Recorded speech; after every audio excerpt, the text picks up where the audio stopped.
Yeah. by what they've read and seen since, describing essentially what they remember. Yeah. It's just a nice part of the world. It really is. Yeah.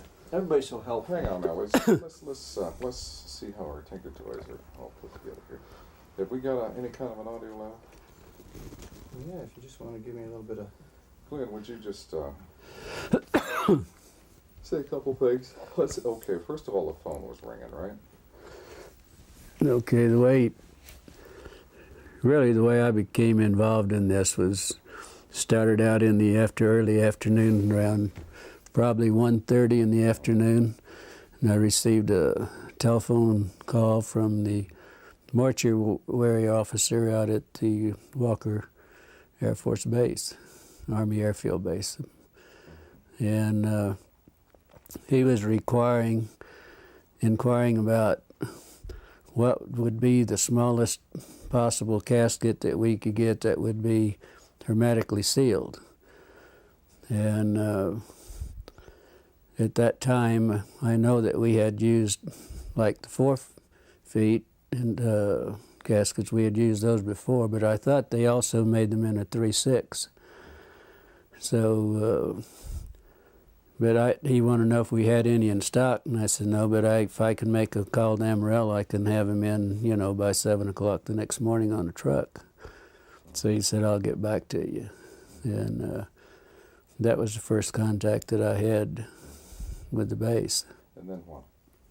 Then he called back, probably 45 minutes or so later. And he said, I need to ask you some more questions. He said, in case something like this should happen, he said, we need to know what the preparation, what your preparations are for the bodies that had been laying out in the elements, And he said, we need to know also what if your treatments of the bodies are the remains, what could you do to them, and if your treatments, would it change any of the chemical breakdown of the tissues, the blood? Would it make a difference? And I said, I thought probably it would. And I said, of course, he knew exactly how we would treat those bodies because we have an outline from them and what we really have to do. I think he already at that point knew exactly what we would have to do. Did he disclose to you what he had? No. I told him, I said, if you have a problem, if you want, if you have something you don't really know what to do about it, let me come out, and I'll, try to help you do whatever you want to do.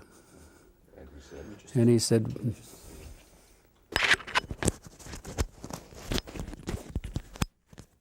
okay. And he said, no. He said, let's just back up just a minute there. Let's start again with you were saying you told him that you can come out and take care of what he had, right? Yeah. Why don't you pick it up from that point again?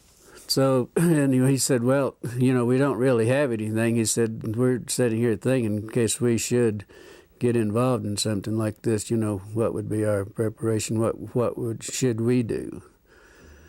Then I went through, I said, do you really want to know how we would do it? Well, yes, we would like to know.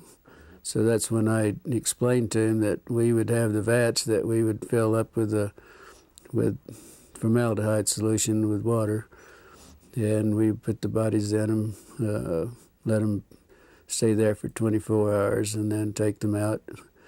And then we would pack the bodies in, would be a sawdust and really a lime,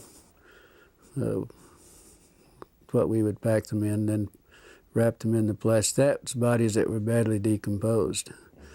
If there was tissue, deep tissue, we would have to do it hypodermically with needles to get to the deep tissue. Then we would have to aspirate the cavities if the cavities hadn't already ruptured, and then put some cavity fluid in those. I said that's, kind of normal procedure. Now, at one point, you finally offered to take care of it for them. Well, I offered 2-3 times, yeah. Can you review what that conversation at that point? You mean when I offered to take care of them? Yeah.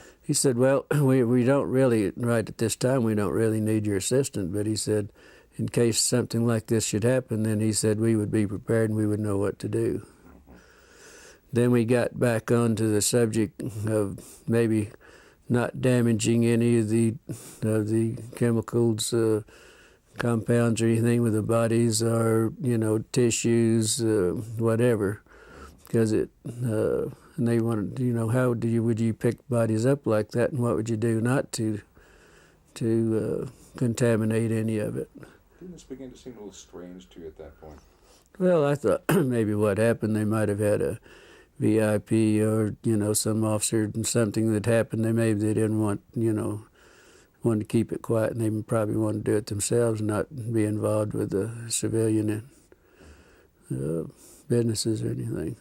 So, after these conversations, you were curious, and you went on out to the base, as I understand it. Can you review that? Well, no, I didn't go out to the base. Yeah, I was curious, but I didn't go out to the base, and probably a couple hours later, then I'd got an emergency call. There was an airman that was injured in an accident. And I took the airman to the base.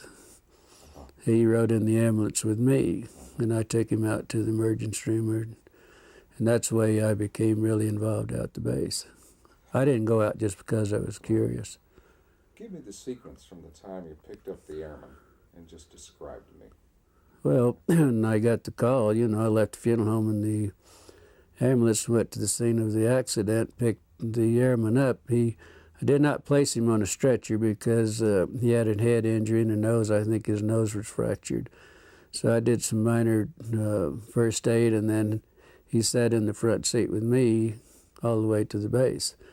When we got to the base, then he walked into the emergency room. I didn't have to take him in. They didn't bring out a gurney or anything. He just walked in on his own. Then I never did see him after that. Then I had this friend that I wanted to talk to and see. This is a lieutenant nurse that I knew quite well, that had only been there only been commissioned and been out to sign. This was her first assignment out to the air base. And I wanted to talk to her, and so I was going down the hall, and first thing, the lieutenant that I wanted to see was coming out of one room, going across the hall to the other. And she noticed it was me. She said, "How did you get in here, and what are you doing in here?" And she said, "You better get out in a hurry." She said, "You're going to get in a lot of trouble." She said, "Would you please leave and get out of here in a hurry?" And then I turned around, and she went on into the other room. Then in about the time I turned around, there was another officer said, "Hey, wait a minute." And I said, "Looks like you had a crash." He said, "I see there's some, in the ambulances out there, I see a lot of wreckage." And I said, "Where was the crash?" And he said, "There wasn't any crash." And he said, "Just wait a minute." And then he said, "Wait a minute." And I, stood there for a minute. And he turned around, and evidently he must have waited for somebody else to come out, because there was another officer coming out. He said, "This man says there was a crash out at the base." He said he wanted to know he was inquiring about our crash. And this was when I encountered, he was a red-headed officer, and very nasty, very rough. He said, "You did not see any crash. There was not any crash." And he said, "You get the hell out of here, and you didn't see anything, and you don't talk to anybody." He said, "You're going to get in a hell of a lot of trouble." And I said, "Look, I'm a civilian. There isn't a damn thing you can do to me about it." He said, "No, but somebody might be picking your bones out of the sand." That's when he made the remark there. Then there was a black sergeant that was standing beside him, and he said, "Yeah, but he would make better dog food for our dogs." Of course, I didn't understand that, but my father happened to be an old trapper and for a hobby and everything. And I said, "My father uses guys like you for bait in these coyote traps." And then there was two MPs that joined me right on, took me outside, and each holding me by my elbows, and they escorted me out back to the ambulance and followed me all the way back to the funeral home. Now, as you were entering the hospital, you saw something in 3 trucks. Yeah, because usually where I parked, there was 3 field ambulances parked in the area where I usually park, where we back up to the ramps. So I just pulled up to the side in front of those and parked out in the front, and the airman and I got out and walked in. So when I got up, went up the steps and up the ramp, and I was walking, going into the emergency room, I noticed that the doors were open, but what was odd about it, there was an MP standing beside each one of the vehicles in the back, just standing there. And the doors were open. Naturally, I was curious, and, I just happened to look in. That's when I saw some debris that looked like parts of a plane or something that they hadn't had a crash. Because I've seen them do this a lot of times, bring in pieces in the old ambulances in. Can you describe the debris? Yeah, I noticed in 2 of the ambulances there was some debris that was probably 2.5 to 3 feet, long and probably high, that was propped up on the side of the ambulance there. They were kind of in the shape of maybe like a half a canoe. They were like the front part of a canoe. And,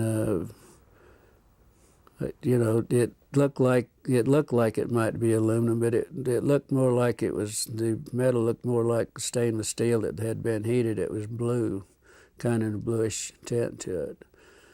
But what was odd about it, it looked like around the curved part in the front of the canoe, there was some designs or something that kind of reminded me of maybe some Egyptian signs or whatever. And it was probably about 3 inches in high, and probably the length of what the wreckage I saw, it looked like it was the length. And the same thing was in the other ambulance too. I mean, I saw practically the same thing. The pieces that were practically the same size, and the insignias looked like whatever that might be was part of the wreckage. How did your friend feel about what she saw? Well, I didn't know really until the next day. And I called out. I kept trying to get a hold of her because naturally I was curious and I wanted to know what was going on. And so I called out the next day, and then probably around 11:30, she said, "I know you've been trying to get a hold of me, but I haven't been available." And she said, "Why don't you meet me at the officers club? If you have time, meet at the officers club, and we'll have lunch. And I want to talk to you."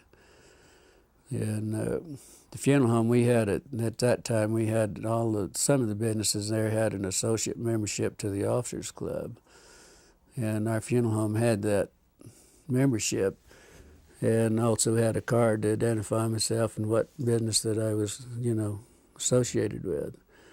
So I had no problem. One time I'd go to base, all I had to do, a lot of times if it was in the evening, I'd have to stop and sign a visitor's and get a visitor's pass and then turn it in when I left. But it was no problem going out there. So I went on out and met her. Beg your pardon? Tell me about lunch. Well, we, both ordered. I'm not sure, remember what we ordered, but it was just a light lunch. But she was so upset. She looked like she's, in shock, is what she really talked like and looked like. And she said, I said, well, I was just curious. The only reason I want to talk to you, I was curious on what happened. And she said, well, you won't believe it. And she says, I don't believe it either. But she said, I got in a lot of trouble on this thing. I'm not real sure about this. But she said, then she pulled out of a little purse or little pocketbook, whatever she had there. She gave me a little diagram that she had drawn some figures of some arms and face and so on. She told me that this is what was in those, that it was a crash. It wasn't an airplane, but they didn't know what it was at that time. These were bodies. Yeah, but she said we have 3 bodies. That there was 3 bodies. She said 2 of them were very mutilated. One looked like it might have walked out, or that it, might have lived a little while. and she explained they were like 3.5 feet to 4 feet tall. The two of the bodies were you couldn't identify much because they were practically destroyed, and it looked like maybe that they might have been a predatory animal or something might have been doing some damage on the bodies too. How did she describe their head and their hands? Well, she said the head, and in the little drawings that I had, the way she explained it and the way she drew it, that the heads were somewhat larger than a human heads. The hands were long, no thumbs. It was just the long, very delicate fingers at the end of on the underside at the tip of each fingers was a pad-like, maybe a little pad, but it looked like the skin had maybe little suction, like the little suction cups on those. On the no fingernails on the hands. The head, the lips were just a long, narrow, more or less, not full lips like we would have in most of our people, but very fine lined, very fine lips. There was no teeth. That was the inside of the mouth. It was kind of like a real a gums. Maybe it was. She said to explain it. It was almost as hard as if it was rawhide. Maybe, at that. The ears. There was only 2 small orifices on each side of the head with looked like a couple of small lobes that might, some way that might cover both of those. But there was not a protruding ear. And also that the nose, there was only 2 small orifices in the nose. There was really no nose that was convex. It was all just flush with the face. Was she emotional about all this? Very much so. Very emotional. She would have to stop and drink water every once in a while, and also she never touched a meal. All the time we were talking in an hour and a half that we were there, she never touched her meal. Any other demonstrations of emotion? Indications of how she was upset? Well, just, every once in a while she'd go like this, and wringing her hands, and she said it was the most I've never been so horrified in my life. I've never seen anything so gruesome in my life. I've never smelt anything that smelt worse in my life.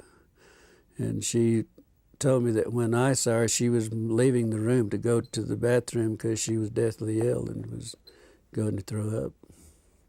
Did she recognize any of the doctors by examining the body? She told me, she said, I asked her that question, which of the doctors, and she said, I don't know that I knew them, and that was her answer. So, but she said she walked in the room and they said, hey, we need you, you need to help us. And that was the way she became involved in it. And then she got ill. The doctors also became very ill. They would have to do a little examination, then they'd have to leave and go sit down, and then they would come back and do a little bit more. It was that bad. After your conversation with her at lunch, can you describe what happened next? How you were unable to see her again, and how you learned the... Well, yeah, we'd visited a while, and then I had to get back to the funeral home, go back to work, but then I never did see her after that. And I called out the next day to see how she was feeling, and they told me that she wasn't available. Then I wouldn't be available that day. I called the next day, and they told me that she'd been transferred. And it was rather odd because she'd only been at the base less than 3 months. That was her on commission less than 3 months, and that was her first assignment. So it was rather odd that she would be transferred out, within 3 months. So later on, you attempted it. I guess you got a letter. Then about 2 weeks, probably 2 weeks, at least 2 weeks. Could have been a little longer, but I know it was at least 2 weeks. I got a letter addressed to me at Glendennis at the Ballard Funeral Home. With she didn't sign. It didn't have any returned address or anything on it. But inside of the letter, It was just a note. She said, I don't have time to write. I will write later. This is my APO number. And that was the extent of it. So then I wrote back to her and asked her more or less how she was feeling and why the sudden transfer, and then I hoped that she wasn't in any trouble. It was just a short note. I really didn't go into a lot of detail or anything. Then probably 3 weeks or probably a month after that, then I got the letter that I had mailed to her. It was returned. It was stamped return, and also it's in red printing it said deceased, and that's the last time I ever heard anything about it. Then, then I went out to the base a few days later, and I was talking to one of the nurses, and I said, whatever happened to the lieutenant? And she said, well, the rumor is that we heard that she was killed with 5 other nurses in a training mission in a plane crash. And that was it. No indication of where? Well, it was in London, England. She said in the note that she sent me that she was in London, stationed in London. And that was it. That's the last time I ever heard. Do you believe that she's dead? No, I don't think so. After all that's happening and after, threatening me and everything, I doubt very seriously that she was. I would hope not. What would you like to say to her if she happened to see this? Well, if she happened to just see it, if she feels like if she wants to talk, if she feels like I would like to hear from her, yes. See what's been going on in her life and why she wasn't able to contact me. If she, feels like it.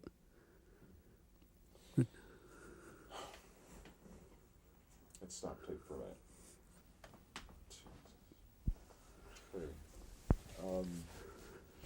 Now, the sheriff told your father you were in trouble. Okay, what happened there? Then the next day after I was there, when I had the problem with the officer and the black man, I was told my father was contacted by our sheriff, George Wilcox, which was a very close friend of my father's. They were very good friends. And he called to see if my father was home because he wanted to come out and talk to my father.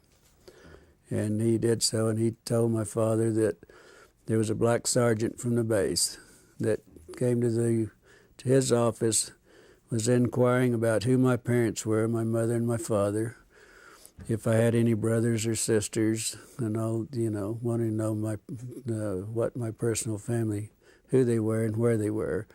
George said that he knew I had some family, but he didn't know, where they were or anything else. So anyway, he told my father that he did contact my father, and he told my father that he thought I might be in some trouble. And but they evidently didn't explain why I was in trouble. So, first thing my father did was get in his car and come to the funeral home. He said we had to talk because he and I were very close. We were real good friends. The best friend I ever had was my father. He said, I've got to talk. He said, if you're in trouble, he said, we've got to do something about it. And I said, I'm not in trouble.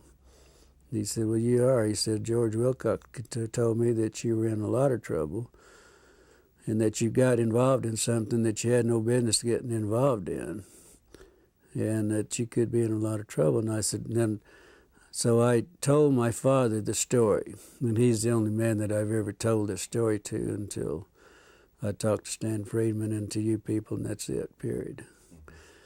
And I did tell my father what the story was.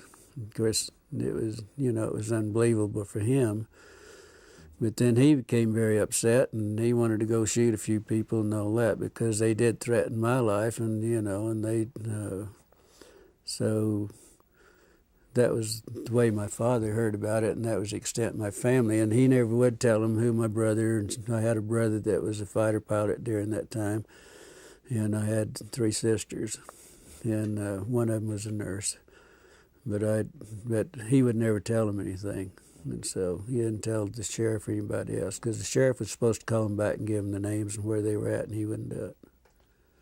Let's get back to your friend. Did she express an opinion as to what she thought these beings were? Did she think they came with it? Well, The the only remark that she ever made was that they definitely weren't humans as we know humans, but they could be from another planet. Or the doctors were explaining this, that they couldn't be from our planet. They had to be an alien, or had to be something else, but not in our planet. She had a phrase she used to describe how they looked to her. You remember that? You were telling me, like little black Chinamen. Well, she said that. Well, of course they were. First thing she said, they were black. They were just as black as they could be, but probably laying out in the elements in July in Roswell with 105 to 110 temperature every day and 80 degrees or so at night. I mean, that wouldn't be uncommon, because we picked up a lot of sheep herders of people that have been found dead that's laying in the desert, for days and bitten by rattlesnakes or whatever. And they do turn, as black as they can. And I know exactly what they were talking about, because, with the smell and the odor being so drastic, because this is a very unpleasant situation, And let's talk about their eyes. How did she describe their eyes? Well, she said that, of course, their eyes were set back into the skull. Oh, and it was I thought it was interesting also that she said their skulls, the doctor said their skull bone structure wasn't like ours. It wasn't actually a bone. It was probably a real heavy cartilage. It looked more or less like a newborn baby. The skull was very pliable. You could mash on the skull and it would, it would give. And so the bone structure, bones not like our bones, it was our skull and everything. What about the bones in the hands and arms? Said very fine, very delicate. The arm bones, like the radial and the ulnar and in the arm, that was so fine that he doubted if they could lift. She said they doubt if anyone at that size and the arms at that could lift 50 pounds on the earth or anywhere else. They doubted they had that strength. But she said the one that hadn't been mutilated to a great extent, it reminded him of a real small ancient Chinese person, no hair at all, and very, very delicate skin. In fact, he said the skin would look like they could almost see through it, almost transparent. Why don't you give me a paragraph on the ears and the nostrils?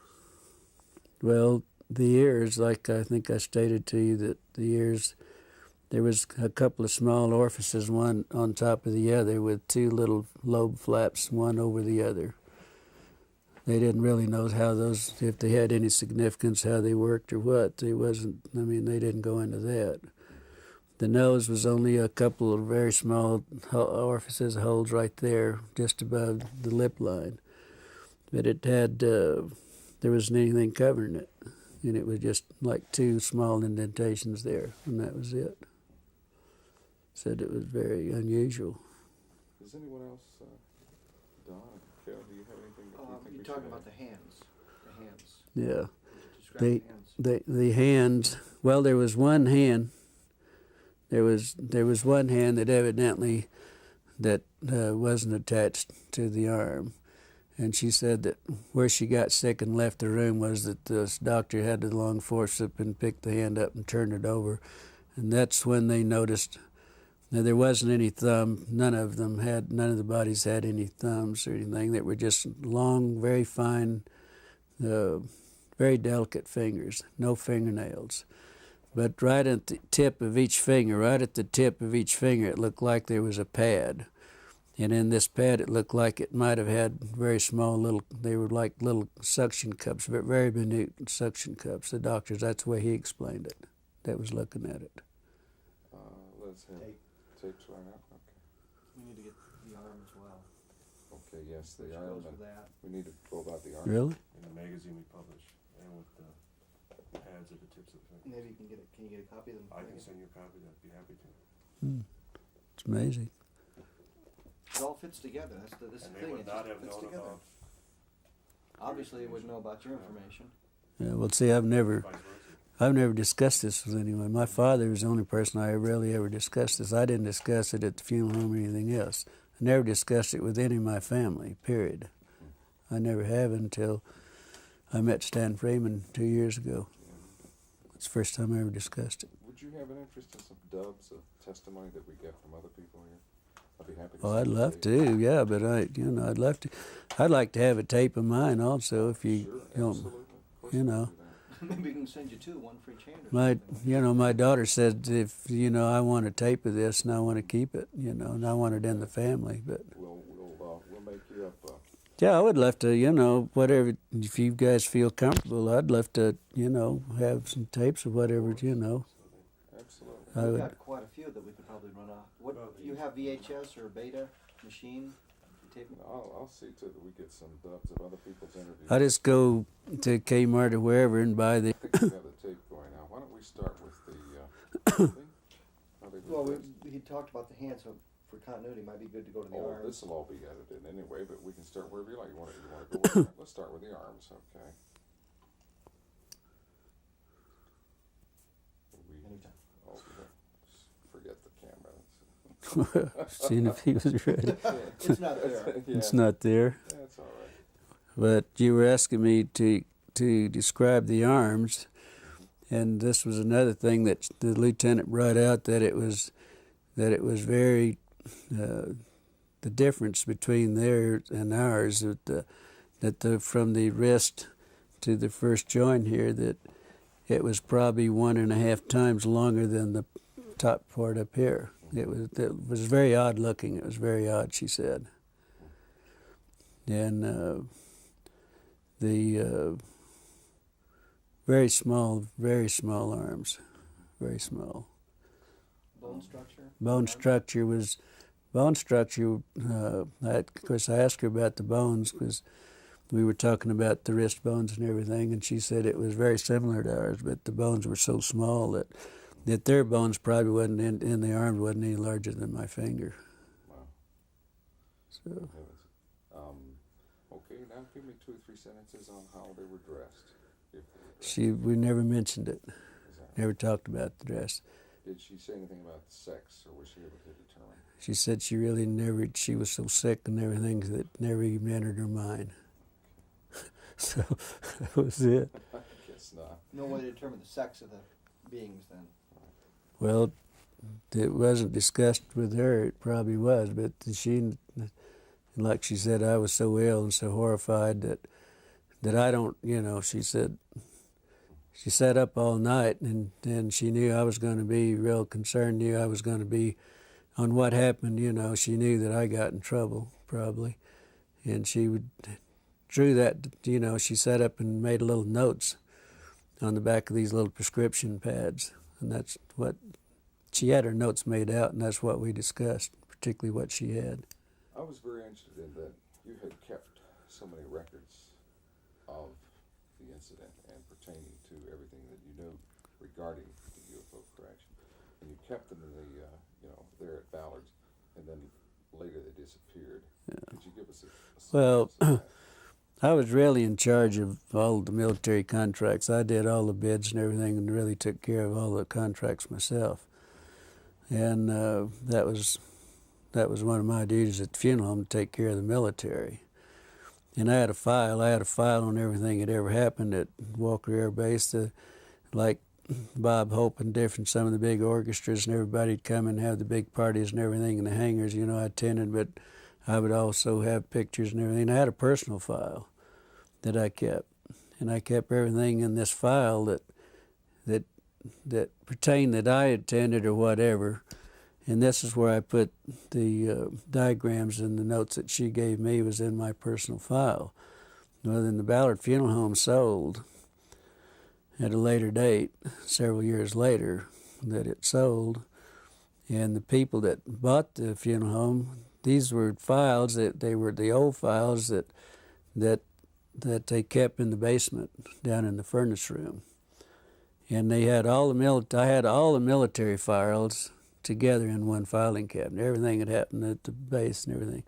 We also had the contract at Fort Sumner Air Base. They had a glider base there and also fighter pilot training there, and the P-47s and 51s and so on. And so I had all the files. Everything was, one filing cabinet was strictly all military. And that's where I had all this filed away. I had all this filed away. I even had the newspaper that Walter Haut, the headlines and all this, the next day I had all that in his files. And what interests me is that out of all these files, Yeah. all these different topics, only one was missing when you went to look for it, and that was the one pertaining to this. Yeah. Can you review that for us? Well, no, there were some of the other files were missing also, not just my own file, but my file was in the same, that, yeah, most all of my file was gone. But there was also some files, they had really actually had destroyed most of the files that were pertaining after certain years. They just gotten rid of them. And they told the manager of the funeral home, that's the manager there named Raymond Otero, also told me that he knew my file was there. Joe Lucas, that was the manager at that time, knew my files were there. And he and I'd had some personal problems, and he said, get rid of his damn files. We don't want anything that remind us of him. And that's where the files went, really. There was some discussion about how to preserve the bodies, Right. dry ice and that sort of thing, and you kind of addressed Oh, well, where they got the ice and things. Then the mortuary officer, what would you do if you had to ship one out? And but you couldn't do anything to it. I mean, that you couldn't, do any treatments. I mean, what would you do? I said the only thing you could do that I would suggest, that first thing, if you have a problem, don't want to destroy any of the tissue, any blood cells, anything that you don't want to destroy, I would suggest that you contact a pathologist. And I said, I'm sure the Army Airfield, somebody's got some pathologists around. I didn't know that they had one in Roswell, but I said, if I were you, I'd call a pathologist and ask him how he would like to have it done, or whatever you're going to do, or whatever it is. You better do what the pathologist, because he's the one that's going to do the autopsy and make the reports. But I said, the only thing I know you could do is just go to Clarity's Dairy or Sunset Creamery, we had two at the time, and buy all the dry ice you can and pack them in dry ice, if that's possible. And that's what I suggest that they do. Excuse me, Glenn, you're hitting my mic with your Oh, thumb. sorry about that. It's all right. I've done it at least 8 times I already know it's this not week. personal like this. No. Okay, what do you think? I think as a suggestion, you might want to do that part again if you think you'd like to use it, because The dry ice? you probably hit it just a few times. And it might Oh, sorry about that. Isn't this picky business? Glenn Dennis, take 2, Clarity's Yeah. Dairy. All right, let's go back and go over the dry ice then again. Well, okay. What I suggested that to the mortuary officer, I suggested this to the mortuary officer and we discussed this probably for 20 minutes or better on the telephone. And I kept telling him, hey, if you have a problem, if you got something out there, if you need our services, we have the contract. I would be glad to come out and help you take care of it. And he said, no, this is for future. Kept always referring this was for future use in case we did have something. But then I said, well, first thing you better do, you better get a hold of a pathologist. I don't know whether you have one at the base, but I know you probably have the top pathologist, something similar to those words. And I said, that's what I do, and you better let him give you the instructions, and then you better do what he tells you to do, because he's the one that's going to do the autopsy. And if it's this sensitive, you better do what he tells you. But I said, the only other suggestion I can make, that you go to Clarity's Dairy or you go to Sunset Creamery, buy all the dry ice you can and pack whatever you have, whatever the problem is, you better pack it in dry ice and then do whatever you have to do with it, because that's the only way. They tried to put it in the morgue. Out at the morgue, they had 2 refrigerated body compartments that we used to put them in, and then we would go out and get the bodies from there. But they always brought the airmen to us, but on the dependents and everything, we went out for them. but they weren't cold enough, and it became so offensive. They were afraid they were going to upset everybody in the hospital.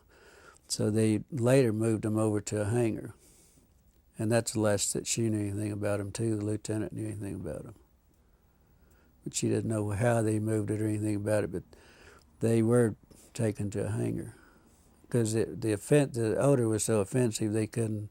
That, like they said, it was upsetting everything. That's great. So, Fantastic. Yeah. Did she ever tell you where she thought or where she was told the bodies went from Roswell? I'm sorry. Where the bodies went from Roswell? Did you know where they were shipped out? Did you know where they went? She didn't know. You never, She never told me. She never mentioned any. never suggested them. No suggestion whatsoever. She just said that the last she heard they were in a hangar, and that's all she knows. And we never discussed anything else.